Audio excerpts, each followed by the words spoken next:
Bismillahirrahmanirrahim. Assalamualaikum warahmatullahi wabarakatuh. Innal hamdalillah nahmadu wa nasta'inu wa nastaghfiruh wa na'udzu billahi min shururi anfusina wa min sayyiati a'malina. May yahdihillahu fala mudilla lahu wa may yudlil fala hadiyalah. Asyhadu an la ilaha illallah wahdahu la syarikalah wa asyhadu anna Muhammadan abduhu. Qala Allah Ta'ala fil kitabil karim, a'udzu billahi minasy syaithanir rajim. Bismillahirrahmanirrahim.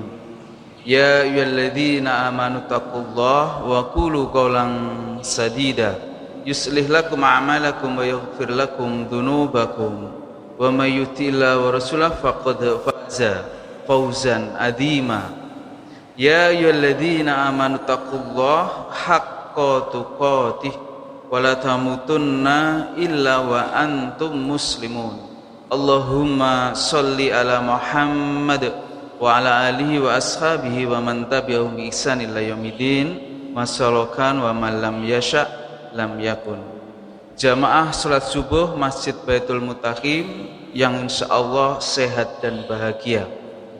Syukur alhamdulillah jamaah rahimakumullah, di pagi yang mulia ini senantiasa kita bersyukur kepada Allah, karena itulah yang Allah menjanjikan kepada kita, la in syakartum la azidannakum wa la in kafartum inna adzabi lasyadid. Jelas dengan pasti bahwa barang siapa di antara kita orang-orang yang beriman ini bersyukur kepada Allah, maka janjinya Allah, la azidannakum, pasti akan aku tambahkan nikmatku kepada kalian semuanya. Tetapi naudzubillah jamaah rahimakumullah, jangan memilih yang kedua atau mafhum mukhalafahnya adalah wala in kafartum inna adzabi lasyadid. Barang siapa kalau kita memilih yang kedua ini, kufur nikmat, tidak mau bersyukur kepada Allah, ingat kata Allah, inna. Setiap ada kalimat inna di dalam Al-Quran, maka setelah itu ada sesuatu yang perlu kita perhatikan. Maka kata Allah, adzabi lasyadid, sesungguhnya adabku luar biasa pedihnya. Dan alhamdulillah hari ini kita mewujudkan rasa syukur itu dalam bentuk yang lengkap dan sempurna, yang kita awali dengan tasdiqu bil qalbi, kita yakini bahwa nikmat itu semuanya pasti dari Allah. Dan yang berikutnya kita tingkatkan pada level yang berikutnya yang lebih tinggi. Rasa syukur itu tidak hanya kita yakini di dalam hati kita, tetapi juga wa qaulum bil lisan, senantiasa dengan refleks lisan kita ketika mendapatkan nikmat dari Allah, seraya tanpa disuruh kita mengucapkan kalimat alhamdulillah. Pertanyaannya, apakah itu sudah cukup? Ternyata belum jamaah rahimakumullah. Kita tingkatkan lagi pada level yang paling tinggi, wa amalun bil arkan, yaitu rasa syukur yang senantiasa kita wujudkan dalam bentuk amalan-amalan ubudiyah kita. Alhamdulillah hari ini kita wujudkan itu. Pagi-pagi sebelum subuh kita mengambil air wudhu. Sebelumnya kita mengucapkan kalimat syukur kepada Allah dengan kalimat alhamdulillahilladzi ahyana ba'dama amatana wa ilaihin nusyur. Niku doa napa Bapak Ibu? Doa bangun tidur. Enten sing dereng hafal? Nggih, mengke tanglet putune nggih. Atau tanglet yogane yang masih TK maupun SD. Ya Allah, segala puji bagi Engkau ya Allah. Alladzi ahyana ba'dama, Engkaulah zat, Engkaulah Allah, Engkaulah Rabb yang telah menghidupkan kami semuanya. Ba'dama amatana, setelah tadi malam kita semuanya dalam keadaan meninggal. Setelah mematikan kami ya Allah.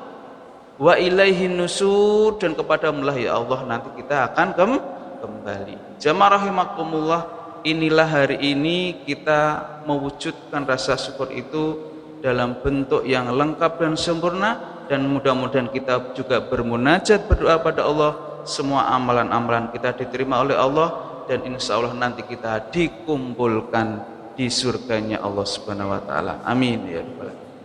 Shalawat dan salam jamaah rahimakumullah senantiasa dan utama kepada Nabi kita Muhammad sallallahu alaihi wasallam, wa ahlihi dan keluarga-keluarga Rasulullah, wa ashabihi dan sahabat-sahabat Rasulullah, wa man tabi'ahum bi ihsan ila yaumidin dan seluruh umatnya Rasulullah, termasuk kita yang istiqomah dalam kehidupan yang sementara ini selalu dan senantiasa menjalankan perintah Allah dan Rasulnya dan menjauhi apa-apa yang dilarang oleh Allah dan Rasul. Sampun nggih? Oh dereng. Berapa menit biasanya Bapak Ibu?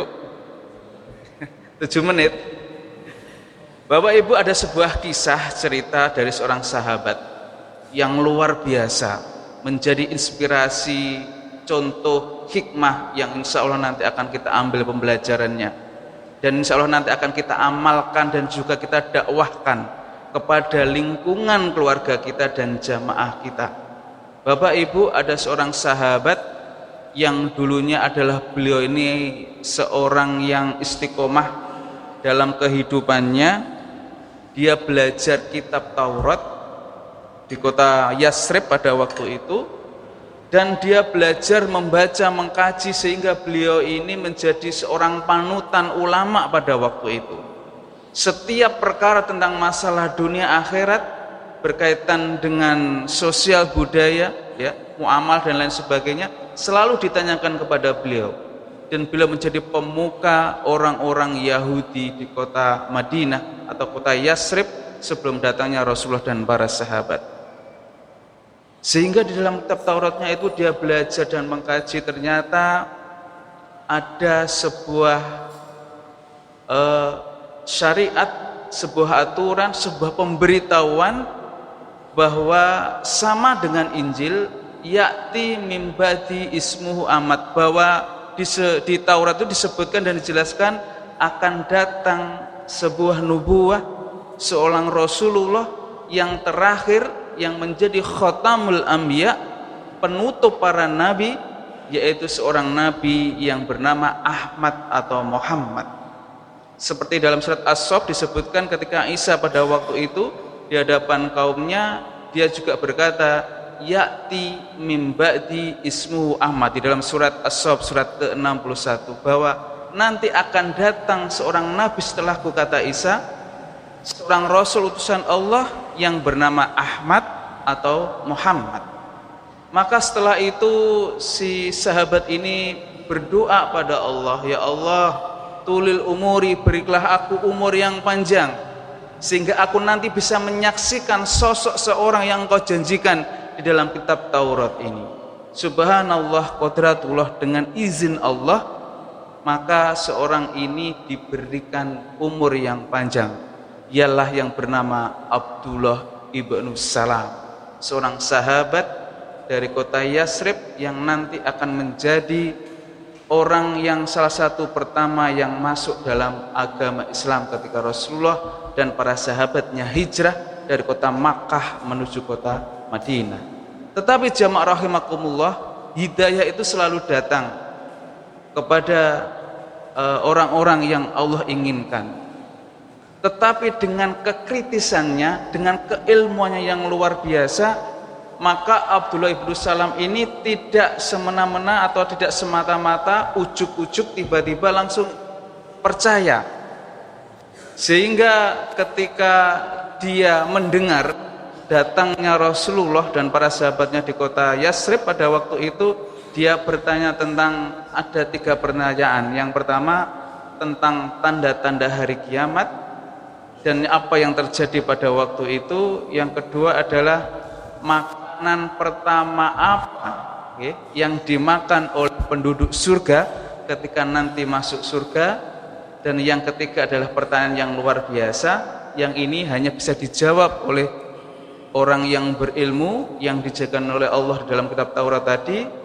Kenapa seorang anak bisa mirip dengan ayahnya, dan di sisi lain kenapa anak yang lain bisa mirip dengan ibunya. Subhanallah, pertanyaan yang luar biasa yang tidak bisa menjawab kecuali Nabi kita Muhammad sallallahu alaihi wasallam. Dan subhanallah, setelah itu Rasulullah menjawab pertanyaannya Abdullah bin Salam ini dengan tepat dan benar.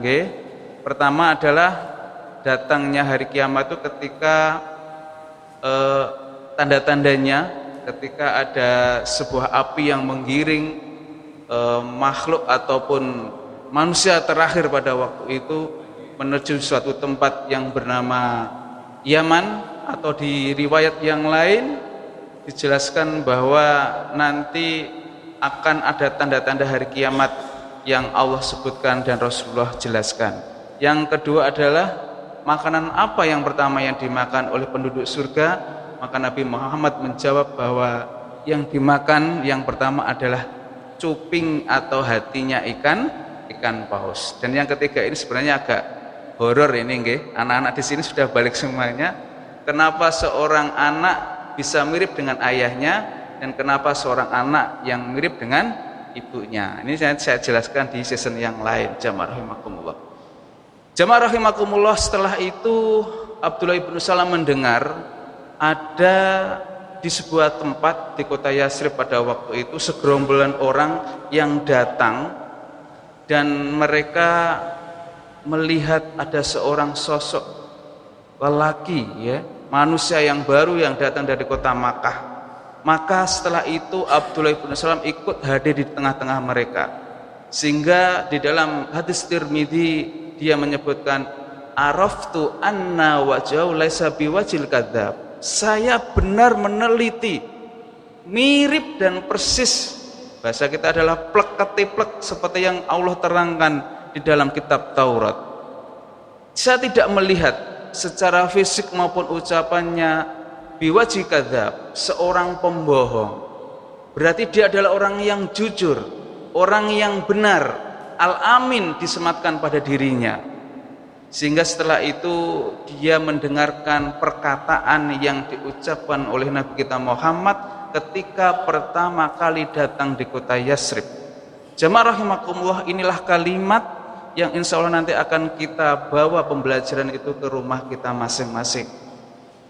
Pertama kali yang diucapkan Rasulullah ketika datang di kota Yasrib pada waktu itu adalah afsus salam wa ta'imut ta'am wasilul arham wasallu billaili wan nasuniyam tadkhulul jannah bisalam.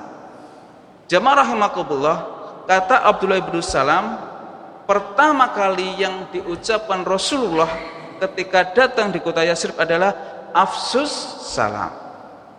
Ya ayuhan nas, diawali dengan kalimat wahai manusia. Pertanyaannya adalah kenapa Rasulullah pada waktu itu tidak menggunakan kalimat ya ayyuhalladzina amanu? Karena kita tahu jamaah rahimakumullah, penduduk Yasrib pada waktu itu adalah agama pertama kali sebelum datangnya Islam. Mereka mempunyai agama macam-macam dan lain-lain dan bersifat heterogen, Jadi di sana ada agama Yahudi, Nasrani dan penyembah berhala dan lain sebagainya. Sehingga Rasulullah mengucapkan atau pembukaan kalimatnya adalah menggunakan kalimat ya ayuhan nas, wahai manusia. Afsus salam, ada sebuah perintah dari Rasulullah yang diucapkan pada waktu itu adalah tebarkanlah salam. Ini luar biasa jamaah rahimakumullah. Salam itu adalah kalimat yang mungkin tidak hanya sapaan saja, tetapi di dalamnya ada doa-doa yang luar biasa. Dan inilah yang menunjukkan bahwa Islam itu ya'lu wa la yu'la alaih, luhur, tinggi derajatnya, agamanya, syariatnya maupun orangnya, dan tidak ada yang lebih tinggi daripada Islam. Bagaimana ketika kita hanya mendengarkan dari saudara-saudara kita yang non muslim, mereka hanya bisa mengucapkan selamat pagi, berarti siangnya tidak selamat, Bapak Ibu.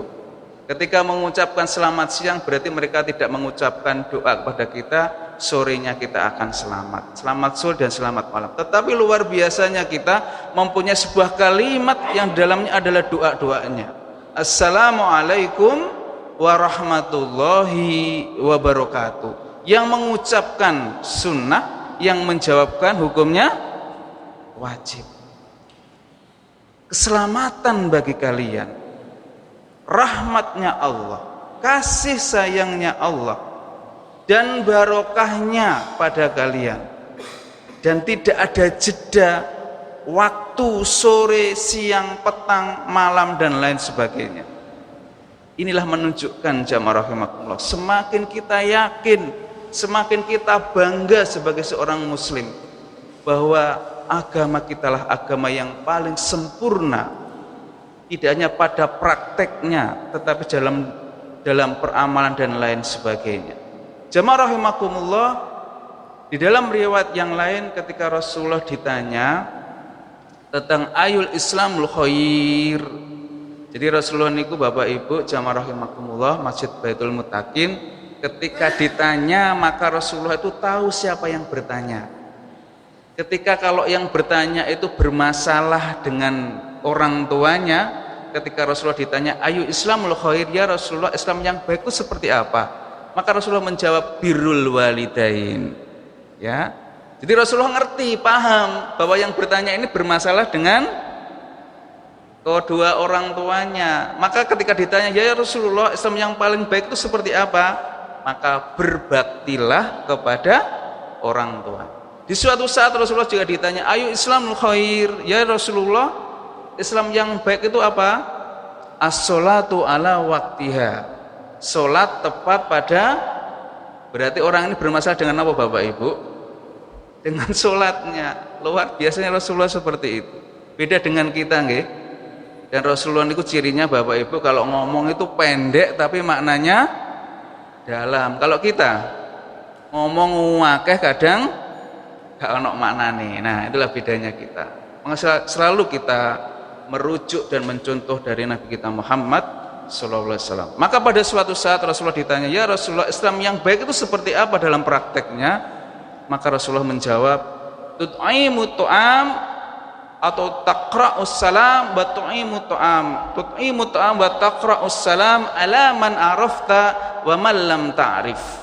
Ya Rasulullah, Islam baik dalam prakteknya itu seperti apa?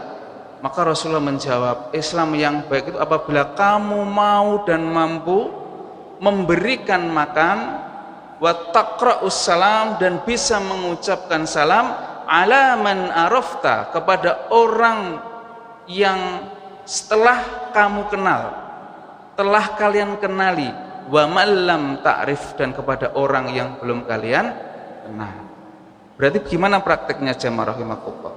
Maka ketika kita bertemu dengan saudara kita yang berjalan, memberikan salam kepada yang duduk, yang naik sepeda ontel memberikan salam kepada yang berjalan, yang naik sepeda motor memberikan salam kepada yang naik sepeda ontel. Itu ya runtutannya nggih. Yang naik mobil juga gitu, memberi salam kepada orang yang naik sepeda. Itulah urutan-urutannya dalam praktek teknis kehidupan kita sehari-hari. Kepada siapa?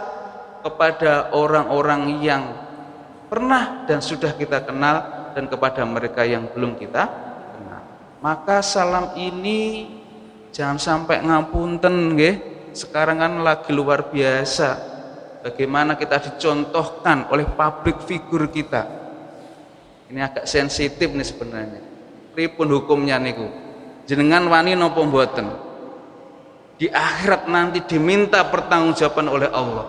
Memberikan salam yang di situ tidak diajarkan oleh Nabi kita Muhammad sallallahu alaihi wasallam. Napa? Nah, pun nggih. Jenengan paham nggih? Jenengan ngikuti napa mboten? Kula kok mboten Bapak Ibu.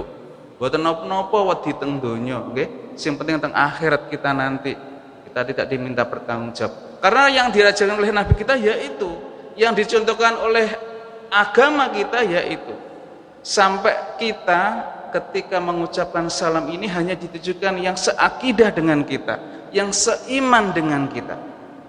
Rasulullah juga mencontohkan bagaimana kita mengucapkan salam kepada orang yang di luar akidah kita. Assalamu ala man ihtadal huda. Salam kepada kalian yang akan mengikuti petunjuk Allah Subhanahu wa taala. Jadi kalau kita menjadi pejabat nggih, enten nggih pejabat nggih. Pejabat teras nggih, senengane teng teras nggih. Ataupun napa monggo Bapak Ibu benar-benar ini diperhatikan, ngapunten nggih, harus kita tegas, tegak lurus dengan perintah, dengan contoh dari Nabi kita Muhammad sallallahu alaihi wasallam. Pun mboten usah melok-melok nggih. Pak RT enten Pak RT teng mriki, Pak RW pun mboten usah melok-melok nggih.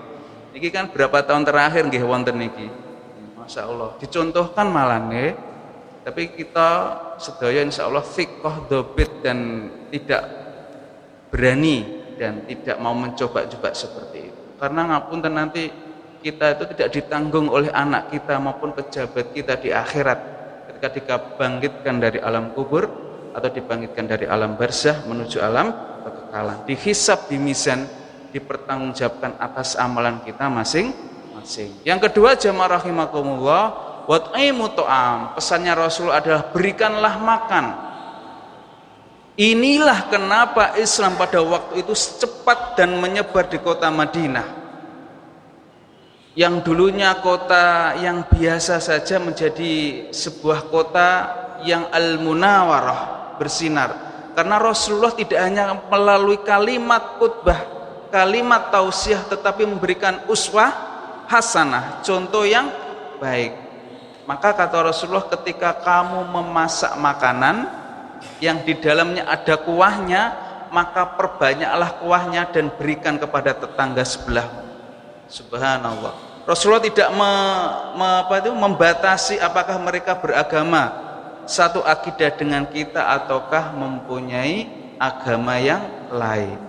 Inilah luar biasanya bentuk muamalah, ya, bentuk bersosial yang baik yang dicontohkan oleh Nabi kita Muhammad sallallahu alaihi wasallam. Yang ketiga, jamaah rahimakumullah, wasilul arham.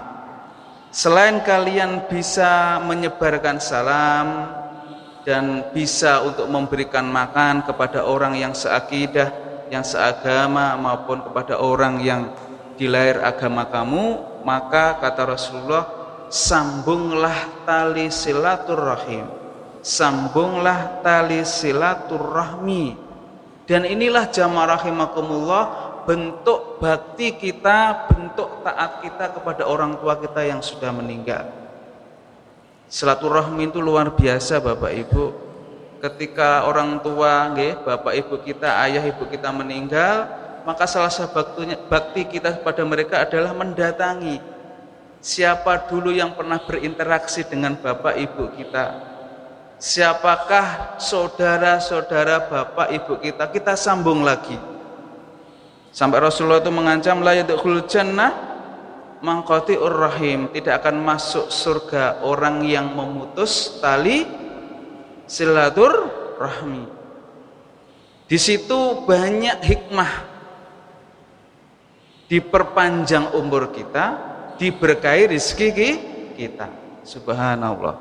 Ini kadang kita harus nunggu momen, nggih. Momennya apa? Hari raya, mboten usah nggih. Selagi kita kapanpun bisa mampu, tidak harus menunggu setahun sekali di bulan Syawal.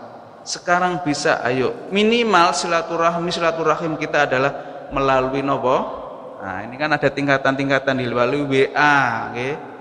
Ten grup WA nggih jenengan. Oh, banyak.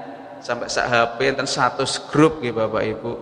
Grup arisan nggih, grup goes nggih, grup pingpong wonten nggih, grup mancing nggih, grup kajian, grup alumni SDTK wonten, masyaallah.